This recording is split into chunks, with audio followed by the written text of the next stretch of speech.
Halo Cancer, Sun, Moon, and Rising. Ketemu lagi dengan saya di Lexi Tarot. Ini untuk ramalan karir dan kesehatan kamu dari tanggal 23 hingga tanggal 29 Mei 2022. Dan seperti biasa saya ingatkan, bacaan ini bersifat general, energinya kolektif. Oleh sebab itu bijaksanalah di dalam memilah-milah pesan yang disampaikan, karena saya tidak menjamin akan cocok dengan energi kamu 100% secara personal ya.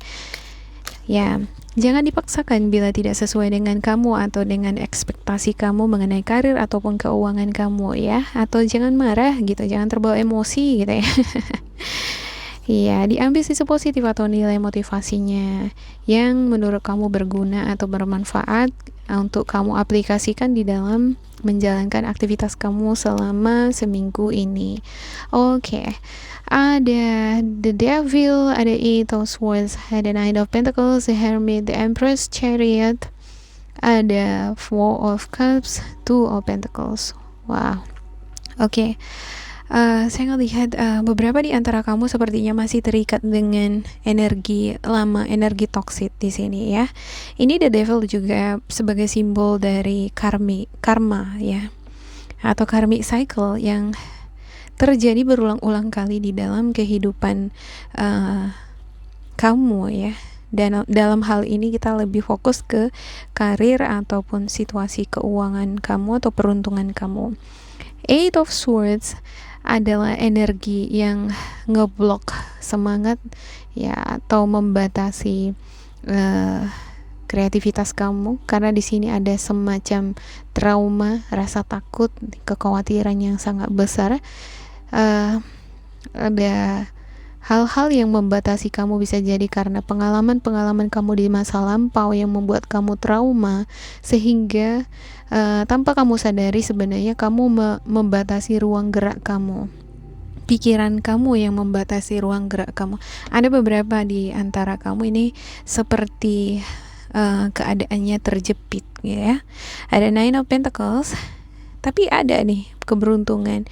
Sepertinya kamu di sini masih memiliki kesempatan atau peluang untuk memiliki ini ya, rezeki ya. Jadi apapun yang kamu kerjakan, selama kamu usahakan dan selama kamu masih tetap menjalin koneksi yang baik dengan orang-orang sekitar kamu, ini akan membantu kamu meraih keberuntungan ya. Ada hasil dari kerja keras kamu.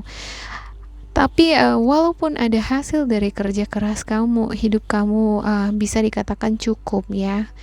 Nggak sampai harus minta-minta pertolongan orang lain, nggak sampai seperti itu. Tapi ada hal-hal yang membuat kamu tidak puas, tidak bahagia di sini. Ya, kamu sepertinya kurang bahagia melihat orang lain, lingkungan kamu, orang-orang di sekitar kamu ya. Ini ada perempuan ya yang melihat tupai yang dimana kepalanya ditutupi. Nah, sebenarnya dia memiliki kesempatan untuk membuka itu kan. Dia masih memiliki tangan satu lagi nih untuk membuka penutup kepala tupai ini. Kenapa nggak dia lakukan? Jadi yang saya simpulkan di sini adalah dia fokus pada penderitaan orang lain. Dia fokus terhadap hal yang menjadi penghalang nih ya. Menurut kamu ada penghalang yang menghalangi si tupai ini terlihat dengan jelas, tetapi kamu tidak take action ya. Kamu enggak melepaskan penghalang ini, padahal kamu memiliki satu tangan lagi di sini ya. Ini ilustrasi atau analogi terhadap sesuatu yang membuat kamu sedih ya. Ada Hermit, ada pencerahan, ada self correction, ada semacam keinginan kamu untuk belajar dari perjalanan karir ataupun perjalanan hidup kamu ya. Ada hal-hal yang ingin kamu mengerti lebih dalam lagi mengenai diri kamu, mengenai cara kerja alam ini, mengenai orang lain juga ya. Jadi ada keinginan untuk mengenal diri sendiri dan juga di sekitar lingkungan sekitar kamu. Ada Empress ya. Saya ngelihat ini adalah penantian terhadap sesuatu. Beberapa di antara kamu bisa jadi menantikan anak ya. Ada yang menginginkan adanya kehadiran anak, tetapi sepertinya ini masih 50-50. Kamu belum yakin akan memperoleh titipan itu. Ada harapan-harapan di sini ya. Dan Empress ini merupakan simbol dari proses ya, proses penyerbukan. Ibarat ketika kamu menanam padi atau jagung ya, kamu menanamkan bijinya ke dalam perut bumi kan gitu. Nah, lalu bumi ini akan membantu penyerbukannya sehingga dia bisa bertumbuh dengan subur. Nah, ada proses di sana dari biji bertumbuh menjadi pucuk ya, lalu batang semakin kokoh gitu. Rezeki juga demikian di sini, butuh proses dia dan kamu harus bersabar. Oke, ada Chariot ya. Tapi di satu sisi saya ngelihat bahwa kamu di sini gak sabaran orangnya ya, pengen segera bertindak, pengen segera eksekusi, pengen segera keluar nih dari zona yang gak nyaman ini. Ya, sepertinya kamu ngerasakan bahwa situasi ataupun lingkungan di mana kamu berada sekarang sepertinya nggak nyaman bagi kamu. Kamu pengen segera keluar dari sana, ya. Dan untuk The Chariot ya, segala tindakannya, ya tujuan yang dia inginkan ini ada risikonya. Gitu. Mungkin kamu di sini paham dengan risiko yang akan kamu dapatkan jika kamu tidak dengan penuh kematangan melakukan suatu perubahan di dalam kehidupan karir kamu. Ya, ada beberapa di antara kamu yang ingin melakukan perjalanan nih keluar kota. Bisa jadi kamu pengen ganti karir, kamu pengen keluar kota, pengen mengganti suasana hidup gitu ya. Nah, ini The Chariot ini berbanding terbalik ya. The Hermit itu menatap ke kiri, kalau The Chariot itu menatap ke sebelah kanan gitu ya.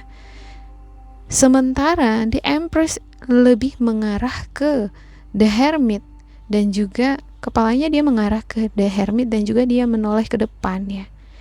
Nah, artinya keberuntungan di sini atau kesuksesan itu ya bukanlah sesuatu yang harus dipaksakan. Semakin kamu paksakan, risiko yang akan kamu dapatkan ya bisa jadi kegagalan atau malah jadi nothing gitu ya. Ibarat pengen menggenggam pasir tapi semuanya jadi berjatuhan, semacam gitu ya. Di sini keberuntungan kamu atau The Empress ini nih ya akan kamu peroleh ya lewat pencerahan. Harus ada di sini yang namanya pencerahan. Ada semacam kebangkitan ya, kebangkitan menjadi seseorang yang fresh, yang baru, memiliki pola pikir yang baru ya.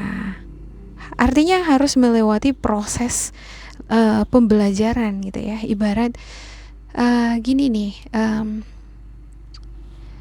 sakitnya pengalaman-pengalaman yang kita lewati merupakan lessons ya, pelajaran ya. Dari sana kita belajar untuk memahami makna hidup. Di sana kita belajar untuk menjadi sosok yang tough ya, menjadi lebih sabar lagi. Ini seperti ujian ya. Ya, seberapa sabar kamu menantikan menantikan keberhasilan, atau seberapa sabar kamu ketika kamu berada pada zona yang gak aman di sini nih ya. Oke, ada Four of Cups dan juga ada Two of Pentacles. Sepertinya ada hal-hal yang membuat kamu kecewa dan kamu fokus akan hal itu ya. Ada masalah keuangan ya, money juggling ya. Dan di sini ada nih the dog ya, anjingnya membawa bungkusan ya. Ada kabar di sini, ada sesuatu yang akan hadir ke kamu, cuman kamu bimbang. Bisa jadi ini adalah kabar, berita, panggilan interview kesempatan kamu untuk berkarya, tetapi kamu bimbang, khawatir, ragu, ya. Dan ada the word, wow, ini bagus nih, ada the word di sini, ya. Ada keberuntungan, bakalan ada reward, bakalan ada keberhasilan untuk apa yang kamu kerjakan. Tapi ada Ten of Pentacles ya. Sepertinya ini dealing dengan pekerjaan yang membuat kamu passionate ya. Punya kerjaan itu kalau bisa seperti serasa di rumah. Sepertinya impian kamu untuk memperoleh pekerjaan adalah jenis pekerjaan yang seperti itu ya. Bukan pekerjaan yang membabi buta, menekan atau memaksa kamu harus kerja banting tulang. Enggak, dia pekerjaan yang santai, nyaman ya, cocok dengan seperti suasana rumah. Ya, oke, saya akan klarifikasi untuk setiap kartu ya. Ya, saya ngelihat beberapa di antara kamu di sini akan merasa lebih banyak menggunakan perasaan dibandingkan menganalisa gitu ya. Juga ada beberapa di antara kamu sepertinya akan terlibat dengan urusan-urusan legalitas ya. Dokumen-dokumen legal ya, ada semacam perjanjian, ikatan kontrak, ada juga di sini saya lihat ya. Ya, ada juga beberapa di antara kamu nih sepertinya dealing dengan suasana hati yang semacam ini ya, compulsive behavior itu semacam gini, dia nggak bisa tenang kalau nggak segala sesuatunya itu sempurna. Misalnya meletakkan sesuatu harus lurus semua gitu ya. Itu perilaku disorder semacam gitu ya. Jadi di dalam berpakaian beberapa di antara kamu sepertinya ada seperti itu ya. Harus rapi, harus terus begini gitu. Jadi seperti konvensional gitu ya. Ya, ini adalah yang seperti perfeksionis ya. Ini kadang ngeganggu ya kan. Kalau mau belajar misalnya harus benar-benar senyap, padahal kadang kan kita nggak bisa mengkontrol lingkungan, situasi di mana kita berada kan gitu. Nah, ini yang ngebatasi kamu sepertinya di sini ya. Dan juga ada beberapa di antara kamu yang tertutup di sini, nggak begitu terbuka dengan sebenarnya kamu itu seperti apa gitu ya. Oke, ada Seven of Cups, ada Two of Pentacles, ada Three of Wands, Four of Wands, ada Seven of Swords, The Magician, dan juga The Emperor. Iya, wow, Two of Pentacles di sini juga Two of Pentacles ya. Juga ada The Emperor ya. Ada ambisi untuk keluar dari masalah keuangan ya, tapi nggak tahu gimana caranya, bingung. Dan pengen cepat kaya, obsesinya pengen kaya nih gitu, pengen nampak sempurna di luar, pengen beli ini beli itu ya, beli rumah, beli mobil ya, pengen jalan-jalan ya. Ada juga beberapa di antara kamu ini yang menantikan pekerjaan ya, kesempatan berkarir, karirnya ini memukau, karir ini bagus ya. Tapi senantiasa kamu akan dealing di sini dengan diri kamu sendiri ya. Gak sabaran kira-kira. Nah, kamu akan mencari cara kilat. Ada The Magician di sini. Cara kilat, cara cepat, bagaimana kamu bisa mendapatkan tujuan kamu, sampai pada tujuan kamu. Ya, saya khawatirnya ini nih, ya, Eight of Swords di sini. Dan juga tuh Pentacles, ada dilema, ada juga semacam energi toksik di sini. Jika ini terus dilakukan, bisa jadi akan semakin mempersulit situasi kamu ke depan. Jadi sepertinya perlu bagi kamu untuk lebih berhati-hati di dalam membuat keputusan ya, atau berhati-hati di dalam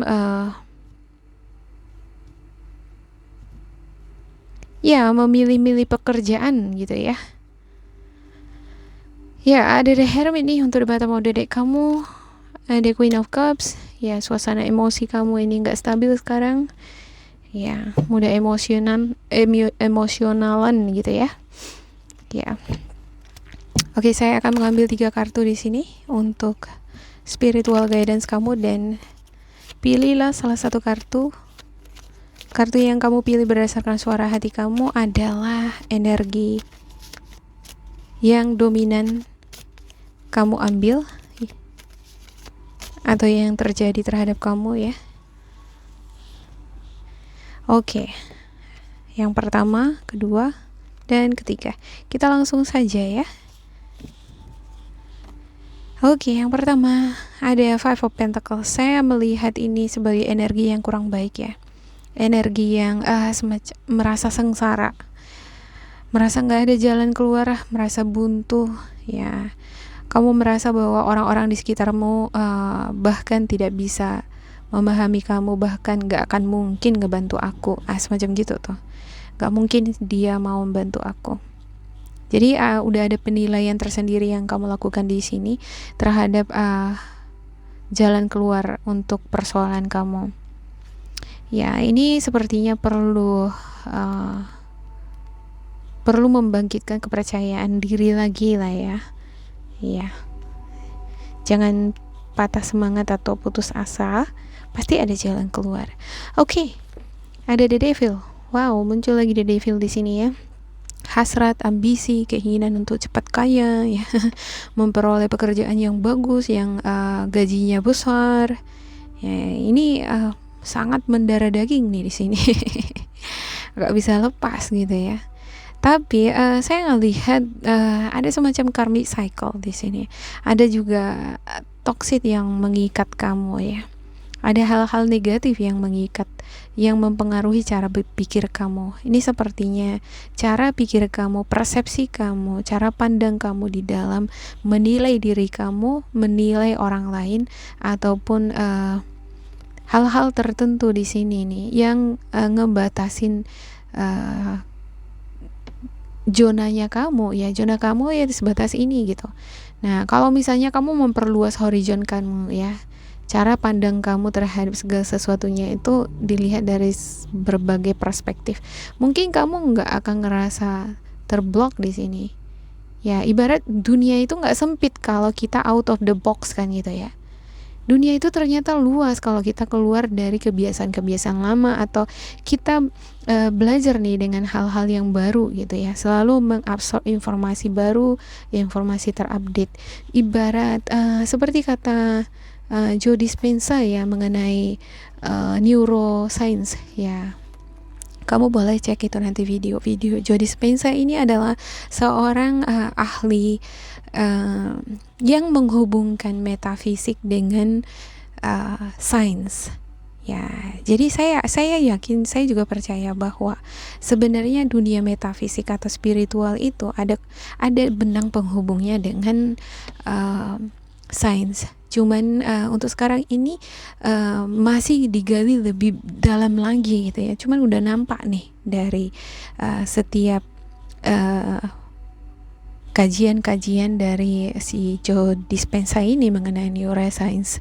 Ya, ada perkataan dia yang mengatakan bahwa setiap kamu ya, every time you learn something new, you make connection in your brain. Jadi setiap hal-hal baru yang kamu pelajari itu sebenarnya kamu menciptakan koneksi-koneksi baru di dalam otak kamu, di dalam pikiran kamu. Itu sama dengan setiap kali kamu menyerap informasi atau pengetahuan baru, di sana akan ada informasi-informasi yang terkoneksi satu sama lain. Jadi ada hubungan-hubungannya. Nah, hubungan-hubungan ini akan menarik nalar kamu gitu ya. Ini akan memperluas horizon cara pandang kamu mengenai sesuatu atau seseorang gitu, atau lingkungan kerja kamu, atau masa depan kamu sendiri, atau bahkan kemampuan kamu. Tadinya kamu ngebatasin kemampuan kamu, mungkin aku nggak bisa ya, mungkin aku hanya sejona berada di sini nih, aku hanya sebatas ini gitu. Tapi setelah kamu ini ya, semakin banyak menggali kemampuan kamu ya, atau seenggaknya di sini jujur atas kelemahan, jujur atas kekurangan, dan berani memperbaikinya ya, belajar untuk memperbaikinya. Ini horizon kamu akan berkembang gitu ya, dan kamu akan terlepas nih dari energi Eight of Swords ini ya, energi yang ngeblok rezeki kamu, energi yang ngeblok rasa kepercayaan diri kamu. Saya ngelihat ini energi yang ngeblok rezeki kamu ya. Oke, yang ketiga dari Tower, catastrophe, accident, things happening very quickly, a lightning pace. Kamu yang mengambil kartu ini adalah kamu yang sudah mendapatkan peringatan sebelumnya ini. Bisa lewat mimpi ataupun lewat pesan-pesan psikis ya. Tapi mungkin kamu mengabaikan itu ya. Ya, bisa jadi ini adalah pesan yang untuk kamu nih, ada hal-hal yang harus kamu perbaiki, atau sikap-sikap seperti apa yang harusnya kamu lakukan untuk mengantisipasi terjadinya ini ya, tidak terwujudnya impian kamu ke depan. Ya, mungkin kamu harus lebih peka terhadap pesan-pesan ini gitu. Nah, ketidakpekaan kamu terhadap pesan-pesan yang ada bisa membawa katastrofe atau kekacauan. Ya, the Tower di sini adalah chaos, kekacauan. Jadi runtuh dia semua gitu ya. Alhasil harus bangun lagi dari awal. Ya, ibarat kehilangan pekerjaan. Kalau kita ada masalah di lingkungan pekerjaan, itu runtuh, kita harus cari pekerjaan lagi yang baru ya kan, mulai lagi dari awal, semacam itu. Oke?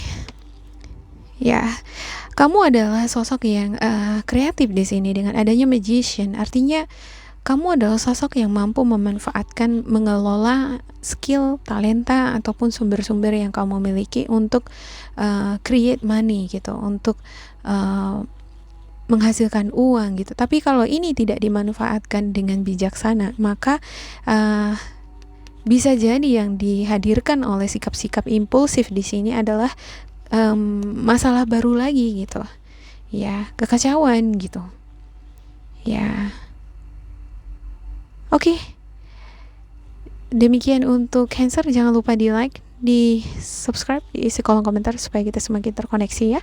Dan bila kamu ngerasa ini tidak sesuai dengan kamu, diabaikan saja, diambil sisi positifnya. Tetap bersemangat dan semoga berbahagia. Goodbye.